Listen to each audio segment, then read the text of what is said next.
Bruno Retailleau, il est ministre de l'Intérieur. Donc, si vous voulez, il n'est pas comme le grand public vaguement au courant de la façon dont ça se passe. Il est parfaitement informé de la façon dont ça se passe.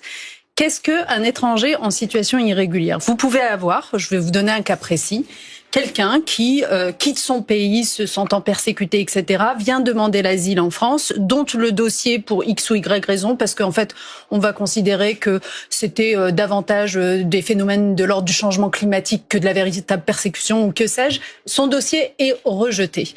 Et il est en France en situation irrégulière. Voilà ce qu'est un individu en situation irrégulière. Donc, il trouve un job dans la foulée malgré tout. Il commence à travailler, il s'installe, il a une famille, etc.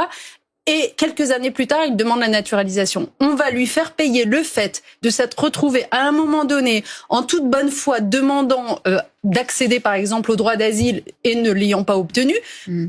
Pendant toute sa vie, en réalité. Enfin, je veux dire, ça n'a pas de sens. Les situations humaines sont beaucoup plus complexes que ce que Bruno Retailleau et l'extrême droite tentent de nous faire croire, c'est-à-dire des espèces de fraudeurs, de tricheurs qui viennent, qui violent allègrement la loi française pour s'imposer parmi nous. C'est beaucoup plus compliqué que ça. D'abord, si vous voulez, dans l'absolu, la circulaire, en fait, elle ne fait que soit répéter des choses qui existent déjà, soit tirer les conséquences de la loi immigration de 2024. Donc c'est beaucoup de communication pour donner une fois de plus ce discours de restriction, de régression sur la question de la naturalisation dont on sait déjà en France qu'en fait c'est un véritable parcours du combattant. Vous savez, il existe déjà un examen de français, un examen de culture générale qui réclame des requérants qu'ils soient très très haut niveau, et d'ailleurs cet examen il a été fait parfois par des Français pour tester, j'allais dire, sa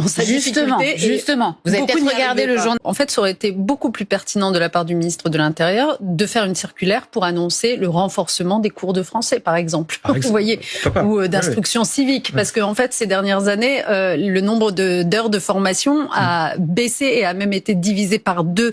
Aujourd'hui, de plus en plus de formations aux Français, tout simplement, se déroulent en ligne et pas en présentiel. Comment voulez-vous que des étrangers s'en sortent honnêtement avec ce genre de critères-là? Donc c'est ça le sujet, c'est l'efficacité et c'est la démagogie. Voilà. En fait, si vous voulez, la question qui se pose, c'est quelle est la philosophie de la naturalisation exactement? Voilà. Est-ce qu'on considère que la naturalisation est une étape de plus vers l'intégration? Ou est-ce qu'on considère que c'est l'étape ultime à laquelle on constate l'assimilation totale de l'individu? Mais en fait, c'est évidemment la première option. C'est une étape de plus vers l'intégration. Et une fois naturalisée, la personne fait partie de la société. Donc c'est dans l'intérêt, j'allais dire, des pouvoirs publics aussi qu'elle fasse partie de la société plutôt que de la considérer encore comme étant accueillie, vous voyez.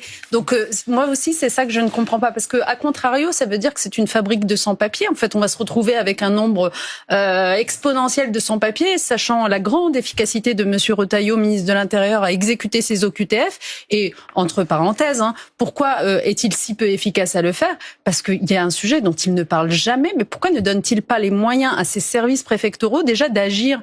Moi, je suis frappée de voir que sur ces 5 dernières années, le nombre d'OQTF délivrés en France a augmenté de 60%. On est le premier pays, vous savez, européen à en délivrer. Mais par contre, les moyens des préfectures pour exécuter les OQTF ont augmenté de 9%. 60%, 9%. En fait, c'est pas sérieux.